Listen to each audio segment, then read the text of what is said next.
So the next question that somebody asked was what Julie Childers asked, would I comment on the historical and contemporary relationship between the Catholic Church and the Republican Party? Well, that is such a cool question. But let me start with the reason that I pulled it out, and the reason I wanted to put it here particularly is because so many of you people asked me yesterday to comment on the 50th anniversary of Kent State. And there's so many things to say about Kent State, and so many things that have been said about Kent State on that special anniversary last year, and also about where it fit in the Vietnam War, where it fit in so many places. But I actually want to talk about it because it's really important about Kent State all those things are very important. I don't need to put it that way. But one of the things we didn't talk a lot about Kent State in the 50th anniversary, and that we usually don't talk about Kent State, is that it's an enormous, enormous turning point for the Nixon administration.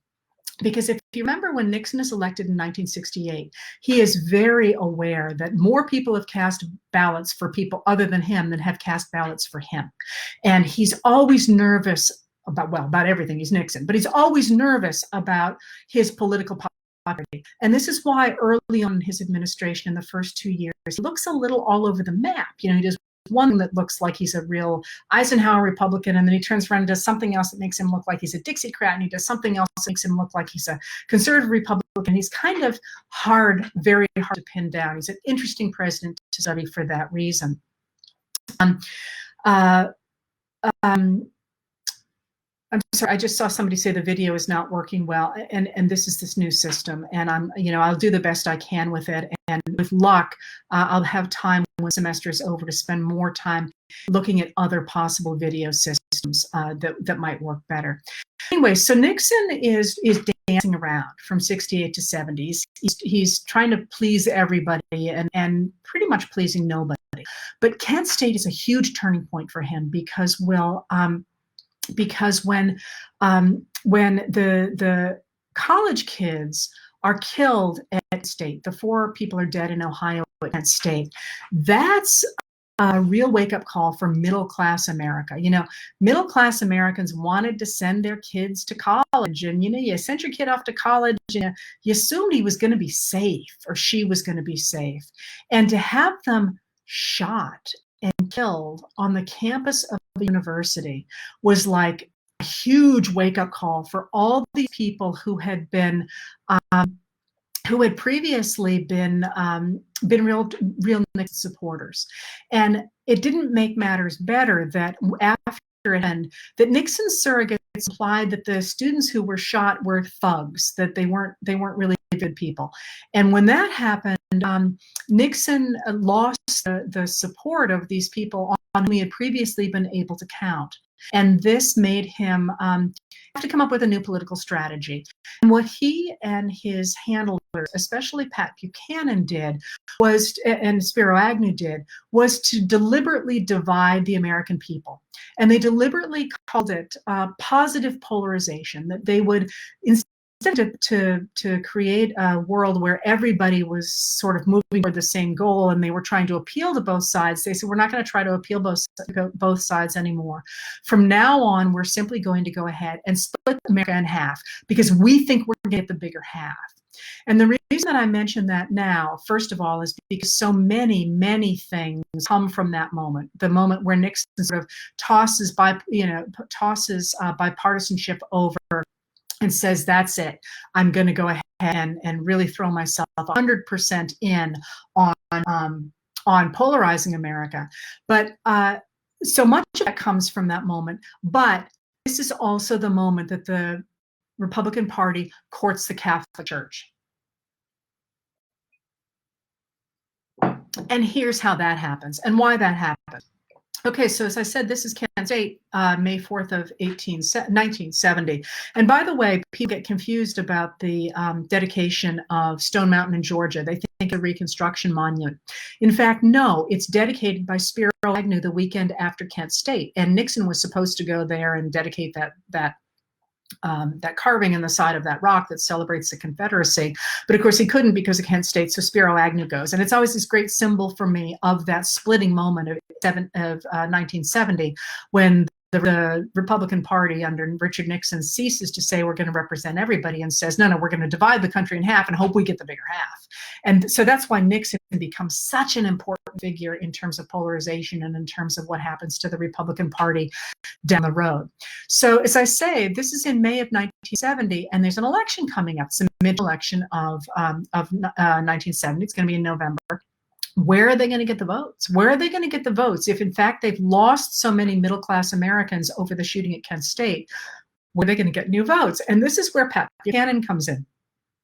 Pat Buchanan had worked for Barry Goldwater, and he actually says to Nixon, this is the moment, I think, where we can break loose Catholics from the Democratic Party, where they have traditionally been since the 19th century, because generally Irish immigrants primarily voted Democratic, and Irish immigrants tended to be Catholic. So the Catholics tended to be associated with the Democratic Party in the 19th century.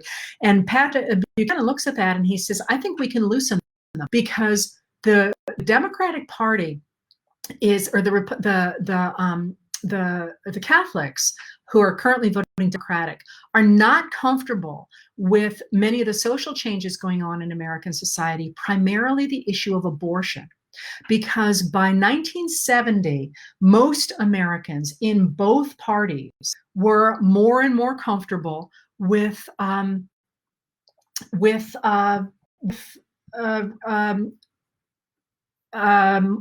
more generous abortion laws.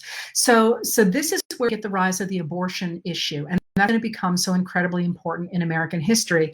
Let me walk you through that a little bit, because I just find this absolutely fascinating. You know, we are so tied to knots about abortion now, and people think that it's been this issue forever. It has not been an issue forever. And most Americans, by the way, still agree pretty generally that that they believe that abortion should be legal in some cases. The idea that there should be some blanket outlawing of all women's right to choose is a fantasy. It's really an issue that it keeps people going to the polls, which is why the political leaders emphasize it so.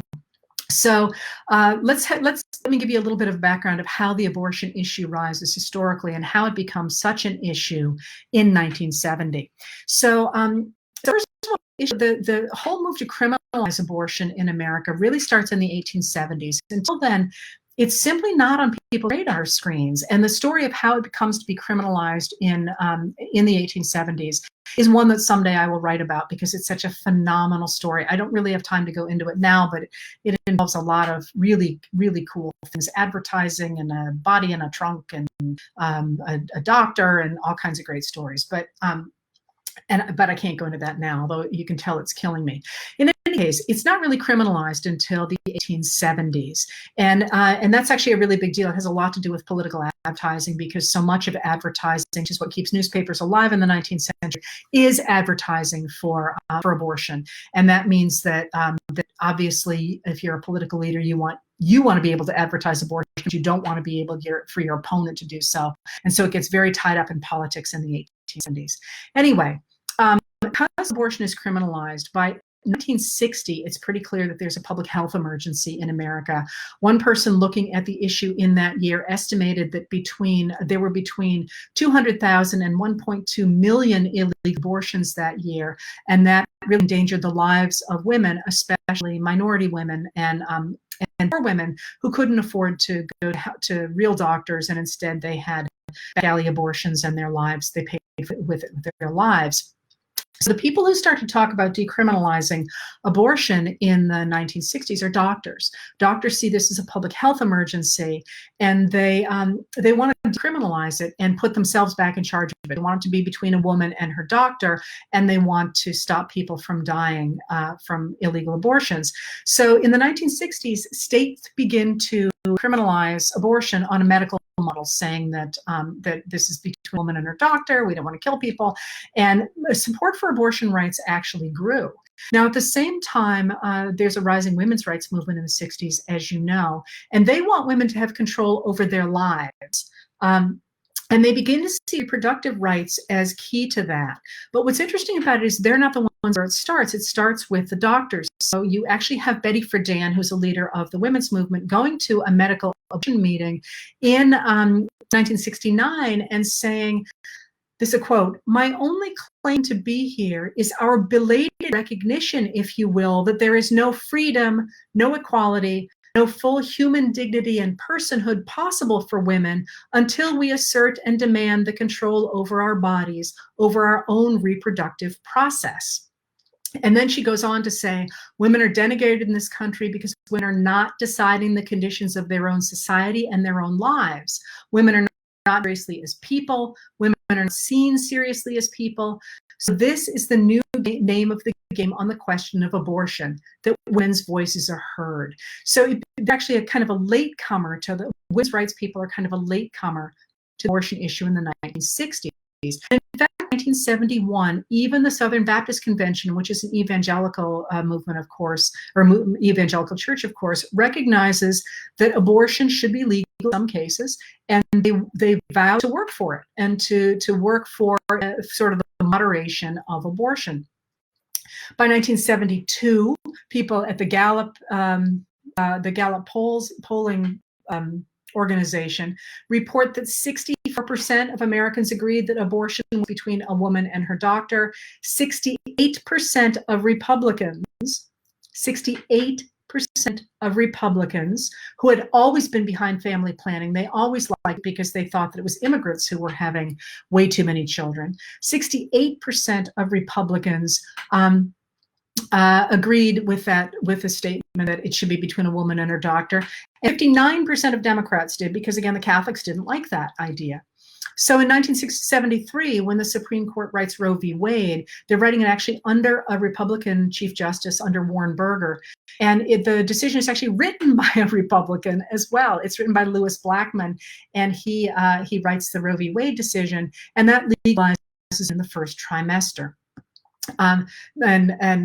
So the common story, as people understand it in sort of maybe in public to the degree you think about it, is that Roe v. Wade started a backlash, and there was a backlash against it, and this is where we get the abortion movement. But in fact, there's an absolutely fascinating series of articles by two leaders, by two women named Linda Greenhouse and Reva Siegel.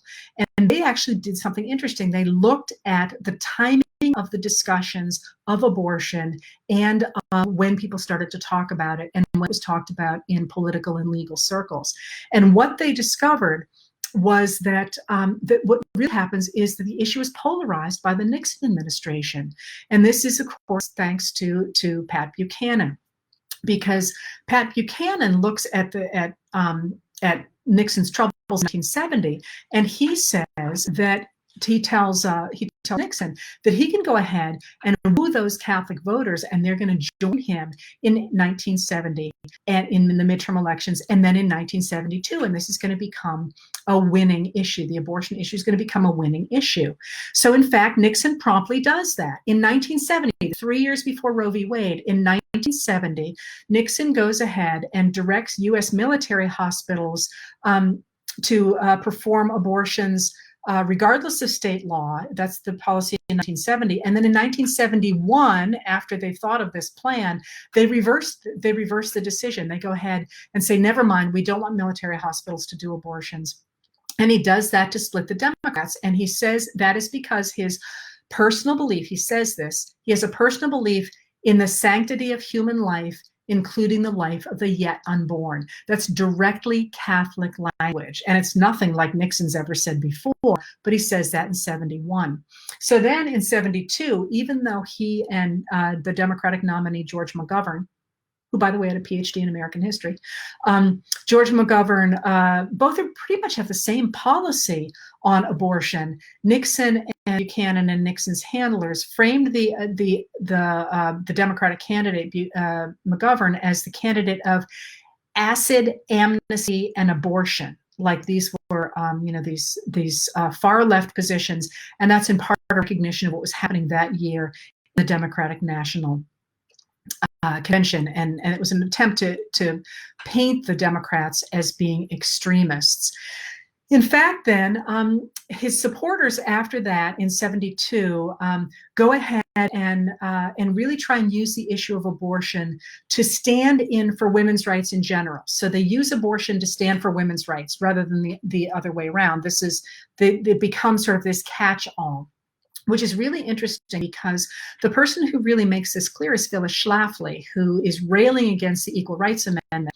And when she does that in 72, she doesn't talk about abortion for a long time. And when she does, she doesn't talk about fetuses or the right to life. Listen to what she says. Listen to what Phyllis Schlafly says in 72. You can see why I think this is fascinating. It's such a different story than we know. She said, quote, "Women's lib is a total assault on the role of the American woman as wife and mother and on the family as the basic unit of society." I'm not hearing anything about the sanctity of life there, are you? "Women's libbers are trying to make wives and mothers unhappy with their career, make them feel that they are second-class citizens and abject slaves. Women's libbers are promoting free sex instead of the slavery of marriage." She's put slavery in quotation marks. "They are promoting federal daycare centers for babies instead of homes. They are promoting abortions instead of families." That's where she starts to talk about it. So what they're doing here is they're really associating abortion with women who are asking the federal government to protect their right to equal pay, to protect their right to safety in the workplace, to actually take an equal part in American society. And this is part of that general backlash against the equality movements of the 1960s and the 1970s. The idea that the federal government should not be involved, I'm going to talk more about this in a minute, should not be involved in leveling the playing field between women and people of color and other people in American society, that in fact it's a perversion of what government is supposed to be. So increasingly, I love this stuff. Increasingly, this whole idea of women should be wives and mothers, and anybody who wants an abortion is not a good wife and a good mother. They keep harping on this, and this really takes off in the 1970s. And there's this absolutely fabulous article on how this gets picked up and really disseminated by the Little House TV show. How the Little House TV show really lionizes this idea of Ma as a wife and the little girls and Pa taking care of them. And of course, we know that's not historically at all what the Ingalls family was like, but this idea that women their true roles are as wives and mothers. And that the popularity of that series just absolutely took off. And you can see that reflected in the fact, those of you who are old enough, that fancy dresses in the 1970s, if you remember, were prairie dresses. Remember those horrible things? The prairie dresses that everybody wore, and the fancy dresses that were called gunny. There's that brand called gunny sacks. You know, gunny sacks were literally sacks that were made of flannel or of fabric in the 19th century, in the early 20th century, that people on the farms were so poor that they would make their dresses out of sacks. So the smart people, putting grain in sacks, for example, would stamp the material so that it was pretty enough that women didn't feel like they were wearing just gray or tan when they were wearing gunny sacks. Well, this was so popular by the 1970s that a fancy dressmaker for the time called itself gunny sacks. And this idea was, the American woman in the 1970s was at her best when she was dressed as a prairie farm woman who was personified by Pa in Little House on the Prairie. And there's this, as I said, there's a fabulous book on this called The Settler Fantasies Woven into the Prairie Dresses. One of those things that really opens your eyes about the way people think about the era in the 1970s. And of course, this is exactly what Ronald Reagan picks up on when he rides into office in 1980 dressed as a Westerner, dressed as a cowboy.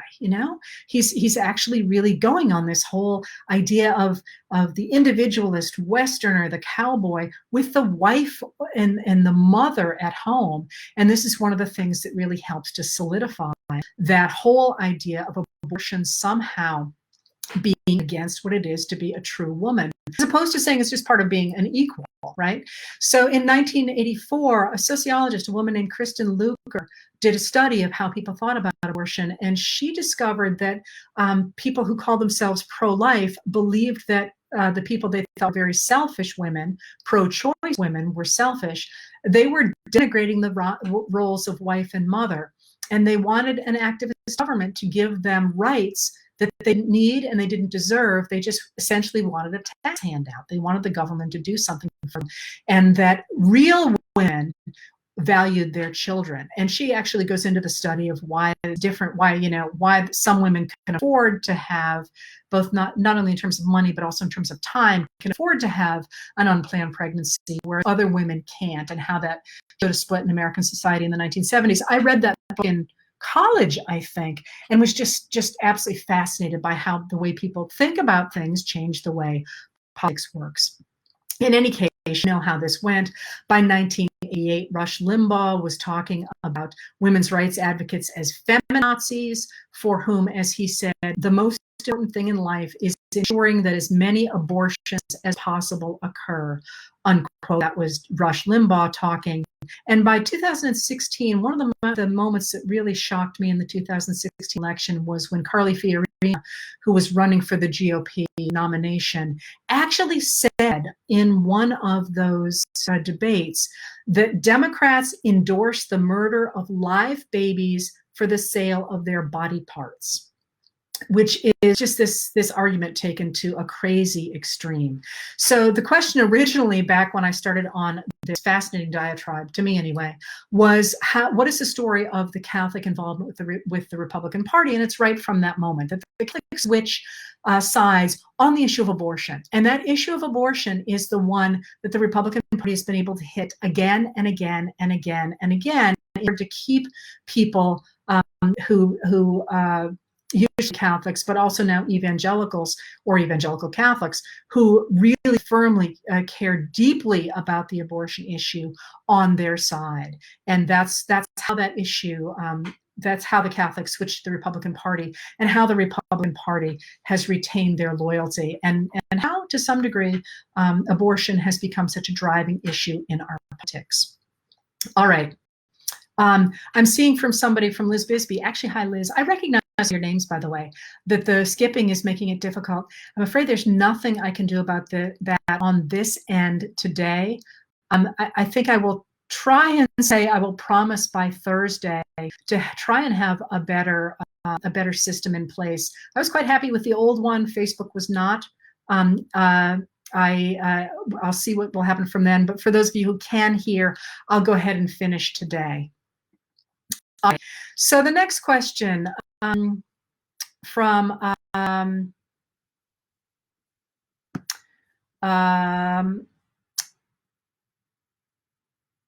Pamela Estbrand here asked about the upcoming suggestion, or the suggestion that we should have an upcoming constitutional convention. Could that really happen? And if so, what would it look like? And I'm going to tie that together with another question. And a lot of you may not have heard of this. This is something truly to be concerned about. Thank you for that question, Pamela, because lots of people don't know that, in fact, it is written in our Constitution that we can have another constitutional convention. There's a system in place for that. It has never happened. Because most Americans have been pretty happy with where this Constitution is. But there was a move afoot led by the Koch brothers, I'll explain in a minute, led by the Koch brothers to have a new American Constitutional Convention. And there are two different moves afoot.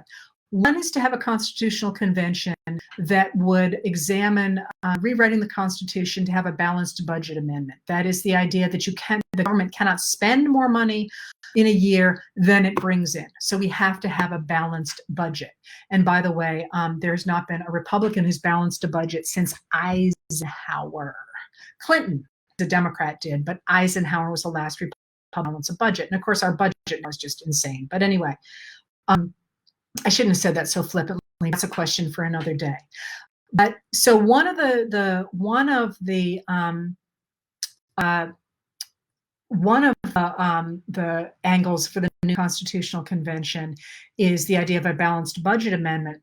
But the other one is a complete new Constitutional Convention.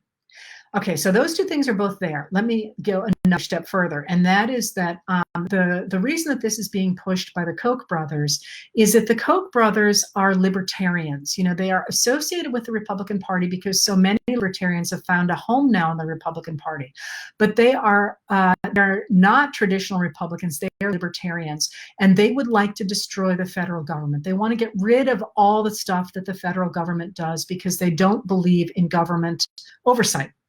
So the Koch brothers would like to rewrite the Constitution to really limit what the federal government can do.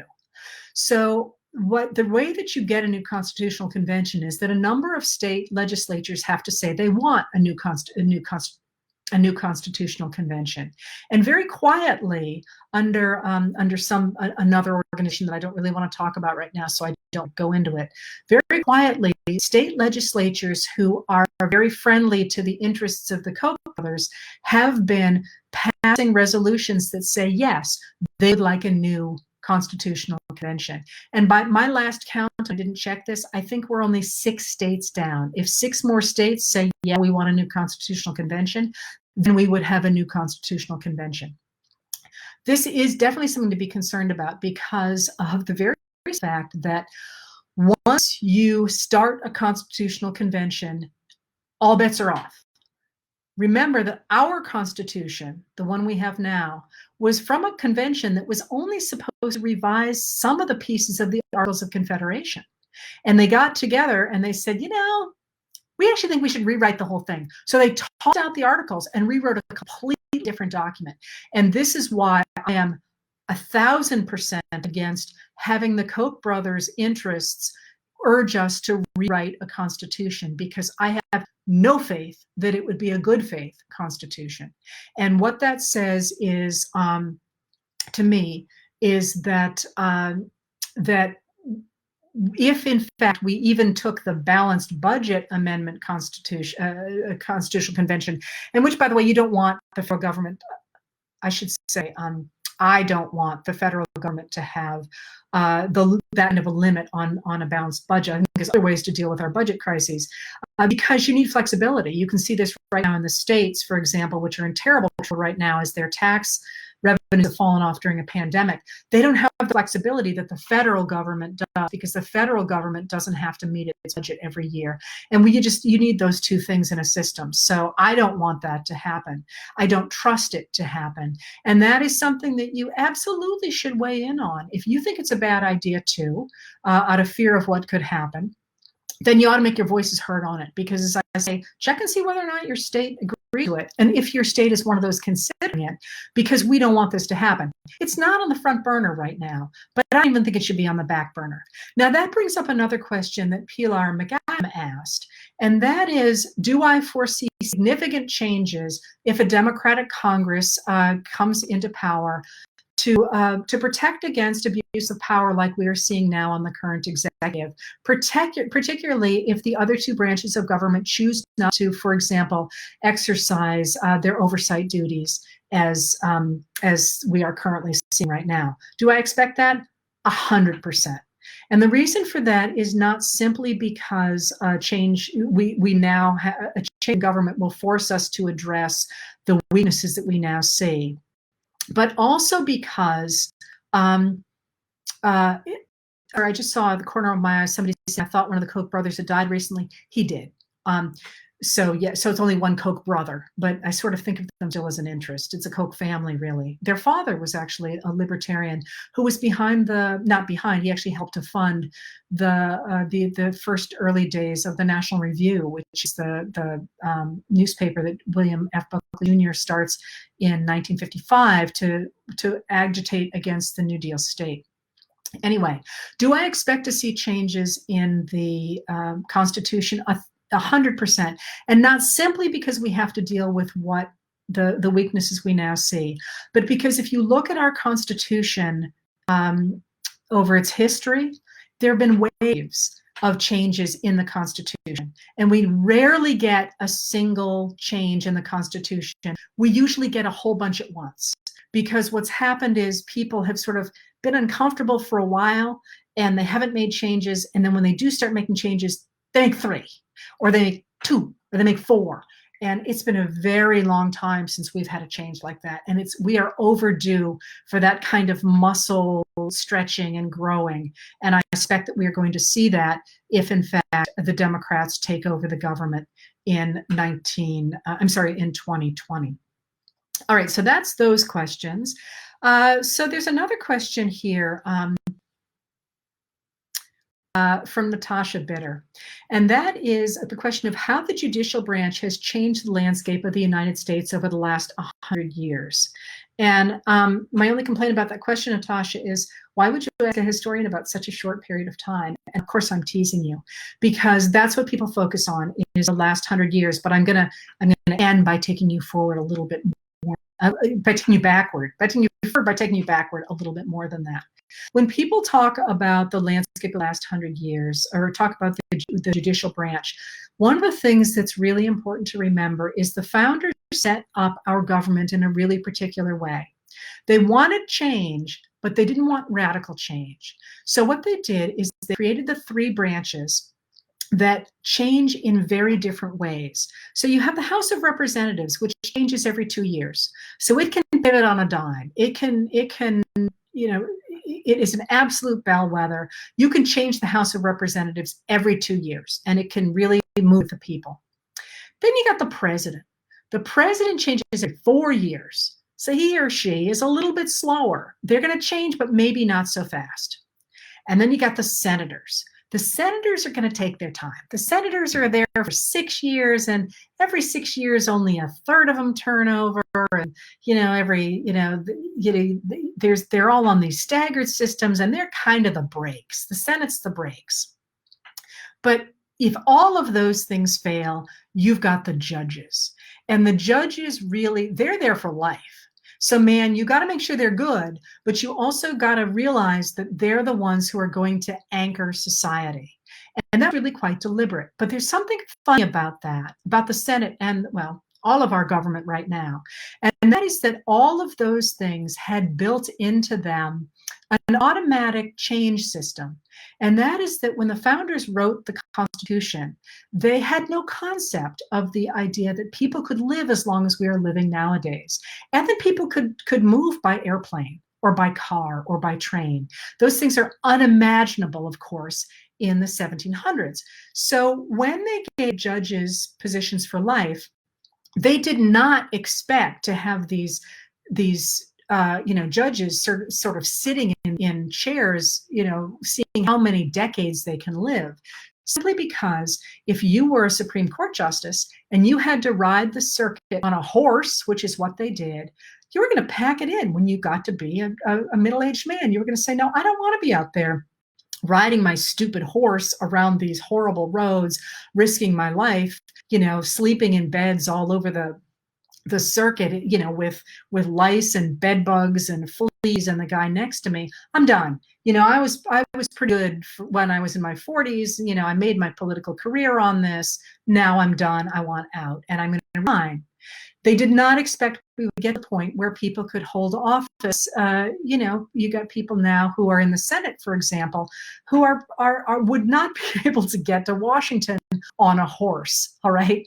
Let me just put it that way. So it's one of the things we're going to have to grapple with, that it's one thing to say you have a lifetime appointment. If a lifetime appointment means maybe 70, 75, it's another thing to say you have a lifetime appointment and you are 90, 98. And that's not to say that older people don't have a role in society. Of course they do. We're the world memory keepers. We're the ones who offer wisdom. We're all those things. But if you're running a government, it's a problem if your Congress, your Senate, your judges are that far out of step with the majority of your country. It's just a problem. And it was a problem, for example, that until the recent election, the last election, our Congress was the oldest on record. And, for people like me, I grew up with didn't grow up. I was young enough when the internet came that I have adapted to it, although obviously not as well as I should have.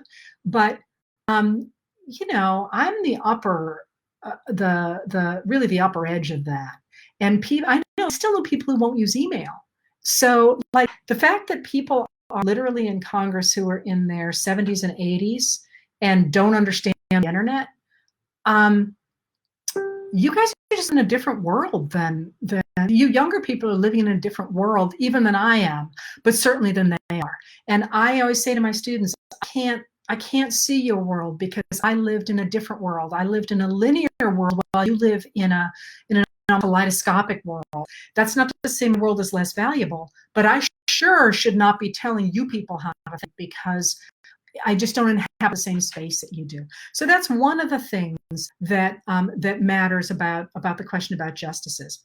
So having said that, now when we talk about changing the landscape of the United States, what people tend to look at really starts with the Warren Court, with Earl Warren. And as I say, the judges had been seen as the brakes of society. And again, I'm speaking very generally here, but have been seen as the brakes of society, the people who are stopping change until the Warren Court. And Earl Warren is really interesting because he was the former governor of California.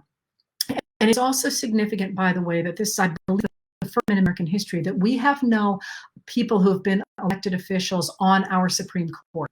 It's always important to have somebody who's got a political eye and understands what's happening in the real world. And we don't have that now, and I think it's the first time in our history. In any case, Earl Warren is appointed by Eisenhower, and Eisenhower wants somebody on the court who has much more of a feel for what's going on the ground and is not just simply going to think about things in a legal way and in a certain ideological way. He wants that boots on the ground kind of idea.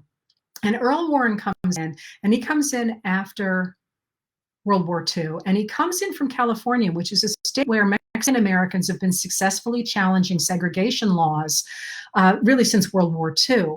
And it's pretty clear to anybody who knows Warren that he's going to be doing that. And of course, it's under Earl Warren that the Supreme Court does one of its most important things ever, and that's that it decides the Brown v. Board of Education of Topeka, Kansas decision in 1954. And in that decision, they declare segregation unconstitutional.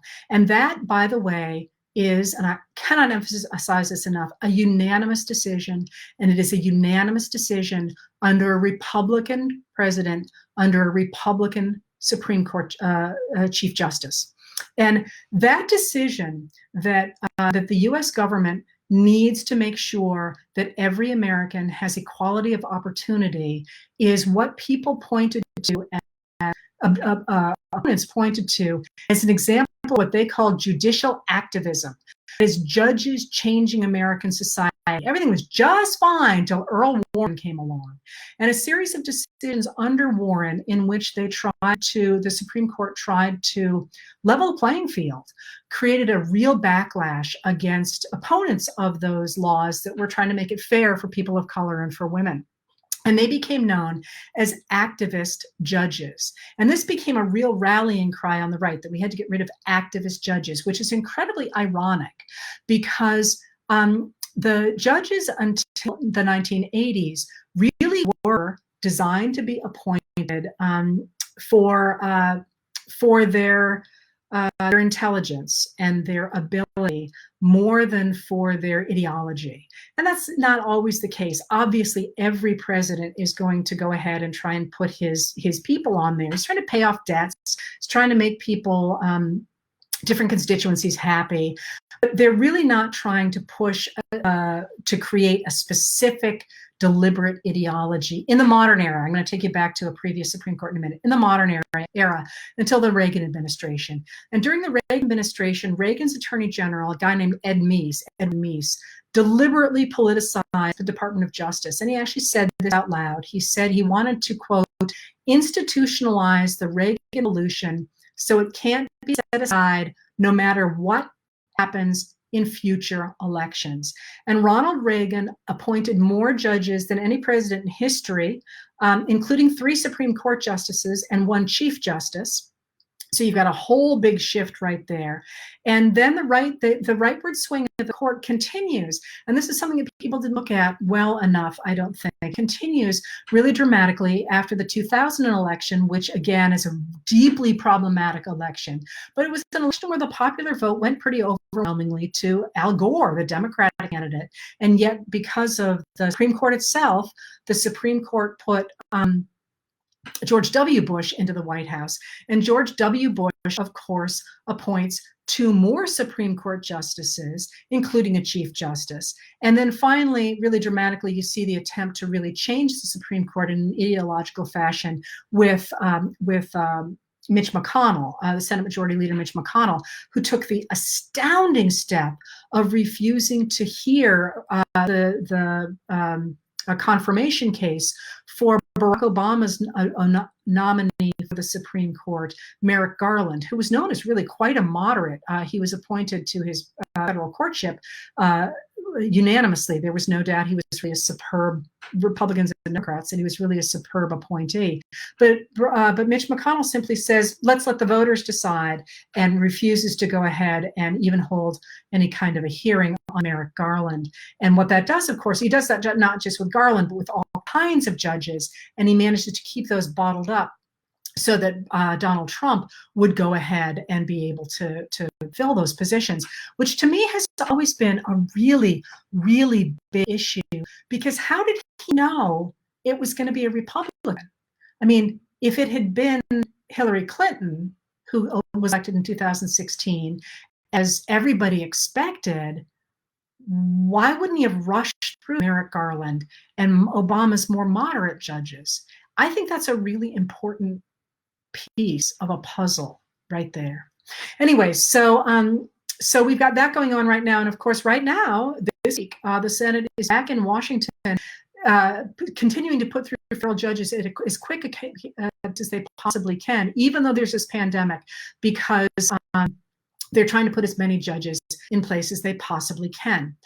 So Lynn Melton then asked, are there any constitutional recourses to all of these incompetent judges McConnell is ramming through? And I want to say, first of all, one thing and then another. The first is that they are not all incompetent. Some of them are. Some of them are ridiculous appointments, people who have never tried a case, people who are been rated as unacceptable by the American Bar Association, all this, that sort of thing. Many of them are very, very good thinkers. And that is itself an issue because they're very, very young. So, all right, so that's the first answer. The second question is, do we have any constitutional recourse? The constitutional recourse is impeachment.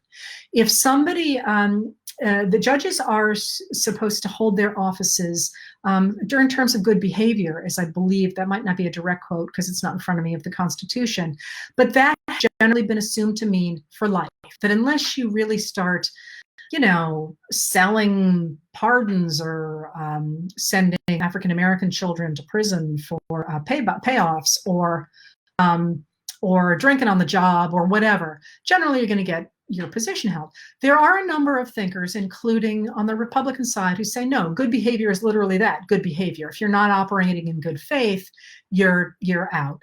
I think that's, well, whatever. The other argument is out there. So there is impeachment. If people are really bad and they can't do their jobs, then we can get rid of them, yes. If they're really good and they're doing their jobs ideologically, that's a different question. And that's where I want to talk about the older period before 100 years ago that I was teasing you about before. And that is, we have been here before. And we were here before in the early 20th century, the late 19th and the early 20th century, with the Supreme Court under the Chief Justice of the Supreme Court, Melville Fuller, who looked astonishingly like Mark Twain. And under Melville Fuller. Under Melville Fuller, the Supreme Court was really fighting a holding action for the Republicans, the business Republicans, who had clearly, by the 1890s, lost any popular vote. They really had to cheat to stay in power, and they knew they couldn't necessarily keep that up forever. So they pack decisions into the Supreme Court, and they pass from the 1890s to even the 1907, 1908, they pass a series of laws that are landmark cases. We get Plessy v. Ferguson, which is the one that says that separate but equal accommodations are just fine for African Americans. It basically says segregation is okay. At its base, it's a law letting railroad companies do whatever they want. I mean, we forget that it was about a railroad. It was about a railroad. We look at it as a racial case because that's why, to us, it matters. It's not why it mattered to the railroads. They passed Plessy v. Ferguson. They pass in the 1890s, they pass a law, they decide a case where they say that the government is strong enough to go after a leftist politician and have him thrown in prison, Debs. 3 months later, they say, but the federal government is too weak to have income taxes. Those are unconstitutional, even though it was the Republicans themselves who invented American income taxes. Then they turn around with the insular cases that I've talked about before and say the American can go ahead and take all these island nations and make them territories, but not part of America. So they're foreign in a domestic sense. Figure that one out. And then they say, and we can take people from other countries without making them citizens. So this is where we get the concept of foreign nationals, people who are American, but not citizens. And they also go ahead and pass kinds of bizarre labor laws. So for example, they say that the state can't regulate how many hours a man has to work. And they basically are passing all these laws that look like, if you're living through that time and you're looking at this, you're going, this is insane. We will never recover from any of this. But I hope you heard something there. And every single one of those laws, decisions, I shouldn't keep saying laws, they're decisions, with the exception of the insular cases, has been overturned, has been either overturned, overwritten, or declared itself inoperative.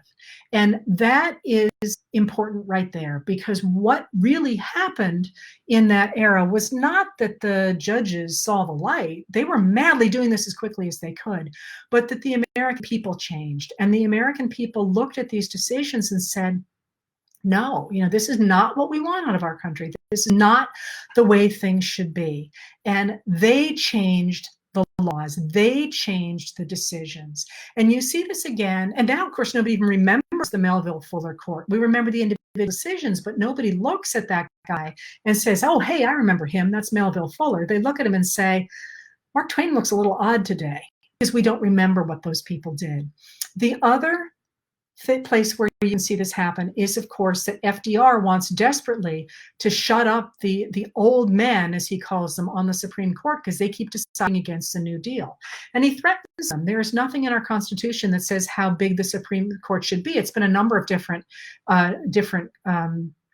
justices over its lifetime. And he says, these poor old guys, they need help. They have too big a caseload. I'm going to add to the Supreme Court, and I'm going to put my judges on it.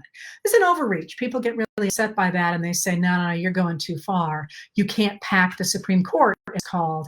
But what happens is after that, it's very clear, even to the judges and to the justices on the Supreme Court, that the people have changed, and that if they're going to continue to have any sway over how people perceive the law and the Supreme Court, they better get with the program, and they start to change themselves. So ultimately, I think it comes down to what we want, what we as people believe we want from American society. And this is not where I intended to leave this. I actually had another question that I wanted to answer. But I think it's with this second version has gone on long enough now to have made it full, even if you missed the first 15 minutes on the wrong channel. Because I think this is exactly where I wanted to end. It looks to me so much like we are at a moment that looks like the rise of FDR, like the rise of a new deal for the American people. The very fact that we have a president who is talking the same way Hoover did in terms of the terrible depression in the 1930s, and saying the federal government can't do anything because that's socialism. The states have to handle it. And the states are saying, we're broke. We can't do anything. And the people stepping in finally and saying, no, we want our government to be answering to us, not to them. And the final recognition that I think really hit me this week for the first time, maybe even last night for the first time, that we really are on our own in this. That the federal government really isn't going to help. They're not going to help with this pandemic. And that in a way is terrifying. And I know people are terrified by it, but it also sort of says, well, then it's up to us. We're not just going to lay down and wait for all this to wash over us. It's time for us to step up to the plate and say, no, this is not what we want for our government. If in fact it isn't what we want for our government, it's certainly not what I want from my government. And it's time for us to step up and make our voices heard and reach out and create a new movement, the same way that Americans created a new movement under Teddy Roosevelt when they got mad at the Melville Fuller Court, or under FDR when they got mad at Herbert Hoover and said, no, we want a new deal for the American people. And that seems like a pretty good place to leave this today. I'm sorry for all the glitches. I will try and do what I can for Thursday. As I say, this is the end of term, and college professors are not at their best at this time of the year. So I'll do what I can. I will tell you all as well, there's some really exciting stuff coming. And one of the reasons I've been a little bit distracted and things aren't happening as fast as they could have been, because things are happening behind the scenes that I am not going to tell you about yet, but that I will tell you about pretty soon. And I think you will all be happy and excited about them. If you like change, you'll be happy. If you don't like, you'll also be happy, because nothing is going to change with the letters or with at least for now, with these Facebook Lives. Anyway, thank you very much. Again, my name is Heather Richardson. I'm a historian. I'm a history professor. I do not speak for my employer at all when I do these Facebook chats. And if this has been interesting, I'll see you at 4 o'clock. No, I will not. Forget that. I will see you at 1 o'clock on Thursday, following through the story of the American Paradox, loosely based on my new book, How the South Won the Civil War, Oligarchy, Democracy, and the Continuing Fight for the Soul of America. Thank you for your patience. Thank you for being here. And I'll see you next week. Thanks.